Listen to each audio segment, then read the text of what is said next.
السلام علیکم دوستو، یہ والی ویڈیو بھی کافی اہم ترین ہونے جا رہی ہے۔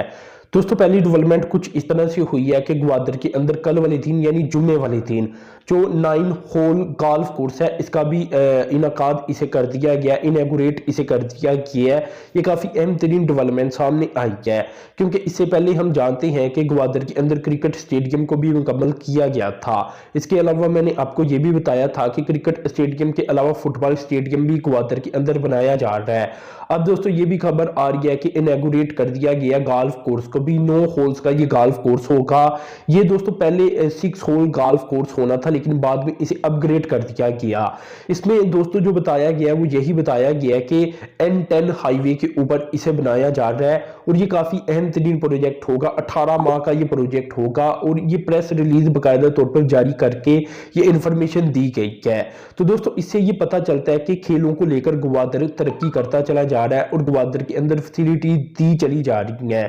اس میں دوستو یہ بھی بات نوٹ کرنے والی ہے کہ جب کبھی کسی زمانے میں پروپیگنڈا ہوتا تھا کہ گوادر کے لوگوں کے لیے کیا سوچا جا رہا ہے، تو یہ جو فیسیلیٹیز ہوں گی یہ انشاءاللہ گوادر کے لوگوں کے لیے ہی ہوں گی، اور تمام کام آہستہ آہستہ ہوتے ہیں۔ آپ کو پتا ہے کہ پاکستان کا سب سے بڑا سٹی ہے کراچی، تو یہ تو نہیں کہا جا سکتا کہ کراچی کے اندر مسئلہ کوئی نہیں۔ آپ کو پتا ہے جتنے مسائل شاید کراچی کے اندر پائے جاتے ہیں اتنے کہیں بھی نہ پائے جاتے ہوں۔ اس کے علاوہ آپ پاکستان کی بہترین سٹیز کو اٹھا لیں، لاہور کو اٹھا لیں، اسلام آباد کو اٹھا لیں، تو یہ تو نہیں کہا جا سکتا نا کہ وہاں مسائل کوئی نہیں۔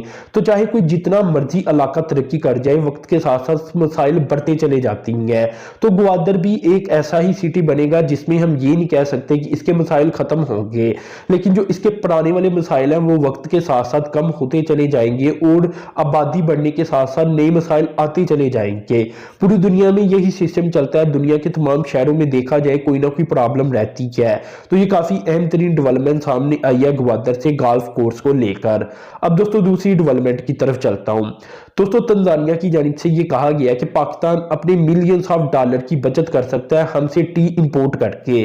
اب ٹی امپورٹ پاکستان کی پہلے میں آپ کو بتا دوں کہ بہت زیادہ ہے۔ ان ٹرم آف والیوم اگر دیکھا جائے تو پاکستان اچھی خاصی ٹی کو امپورٹ کرتا ہے، اور یہ پاکستان کی سب سے زیادہ امپورٹ ہونے والی اشیاء کے اندر آتی ہے ٹی۔ تو اس میں دوستو میں آپ کو کچھ فیگر دے دیتا ہوں۔ اگر 2017-18 کے اندر دیکھا جائے تو پاکستان نے جولائی سے لے کر نومبر تک کوئی $250 ملین سے زائد کی ٹی امپورٹ کی تھی۔ اسی طرح 2019-20 کے جولائی سے نومبر تک کو دیکھا جائے تو پاکستان نے $184 ملین سے زائد کی ٹی امپورٹ کی تھی۔ ابھی کیونکہ 2020-21 کا نومبر کا اینڈ ہے، آج 28 نومبر ہے، تو یہ نہیں کہا جا سکتا کہ اس بار کا جو ڈیٹا آئے گا وہ کتنا ہوگا، لیکن وہ بھی آپ کو کنفرم ہونا چاہیے کہ امپورٹ ہی پاکستان کرے گا ٹی کو۔ تو ایسے میں تنزانیہ یہ کہتا ہے کہ پوری دنیا کے اندر سمجھا جاتا ہے کہ بھئی ٹی امپورٹ زیادہ تر ہوتی ہے، اور ٹی کو پیدا زیادہ تر کیا جاتا ہے کینیا کے اندر، جبکہ 1/3 اس کا پیدا ہمارے ملک کے اندر ہوتا ہے تنزانیہ کے اندر۔ تو پاکستان اگر ہم سے لیتا ہے اور سستے میں لیتا ہے تو یقیناً اس کے ملینز آف ڈالر بچیں گے۔ اور دوستو یہ جو ساری انفارمیشن تنزانیہ کو لے کر ابھی تک میں نے دی، یہ اصل میں یہ بھی میں آپ کو بتا دوں کہ تنزانیہ کے چیمبر آف کامرس کے پریزیڈنٹ پاؤل کی جانب سے دی گئی ہے، اور وہ کرنگی ایسوسی ایشن آف ٹریڈ اینڈ انڈسٹری، اس کے علاوہ federation of Pakistan chamber of commerce and industry کے جو پریزیڈنٹس ہیں اور جو آفیشلز ہیں، ان کے ساتھ ان کی ملاقات ہوئی ہے اصل میں پاکستان کے اندر ہی، یعنی یہ پاکستان کے دورے کے اوپر ہے۔ تو یہاں یہ کہتی ہیں کہ تنزانیہ کے پاس چلیں ایگرو پروڈکٹس تو موجود ہیں، ٹی بڑی تعداد کے اندر تنزانیہ بناتا ہے، لیکن تنزانیہ کے پاس بھی جو مسئلہ ہے وہ پاکستان والا رہ جاتا ہے کہ ان کے پاس بھی جو پروسیسنگ یونٹ ہے وہ موجود نہیں، جو ٹیکنالوجی ہے وہ موجود نہیں، اور پیسہ موجود نہیں۔ تو یہاں وہ یہ بھی کہتی ہیں کہ اگر پاکستانی جو انویسٹر ہیں وہ ہمارے ملک کے اندر آ کر انویسٹمنٹ کرتی ہیں تو ظاہر سی بات ہے پاکستان کے اندر جو ٹی ہوگی وہ سستی ہو جائے گی، اور جو ٹی امپورٹ کی جائے گی وہ بھی کم قیمت کے اندر تنزانیہ سے کی جائے گی ایز کمپیئر ٹو ادر۔ اس کے علاوہ دوستوں میں آپ کو تنزانیہ اور پاکستان کی جو بائی لیٹرل ٹریڈ ہے یہ بھی بتا دیتا ہوں، یہ ہے $107.4 ملین 2018-19 کے اندر، جبکہ 2019-20 کے اندر یہ $154.8 ملین تھی۔ اس میں دوستوں پاکستان کی جو ایکسپورٹ تھی اور جو سروسز کی ایکسپورٹ تھی یہ تھی $69.8 ملین، جبکہ اگر دیکھا جائے پاکستان کی امپورٹ تو یہ $85 ملین تھی۔ یعنی الحمدللہ ہم جو تنزانیہ والی کنٹری ہے ایک افریقہ کی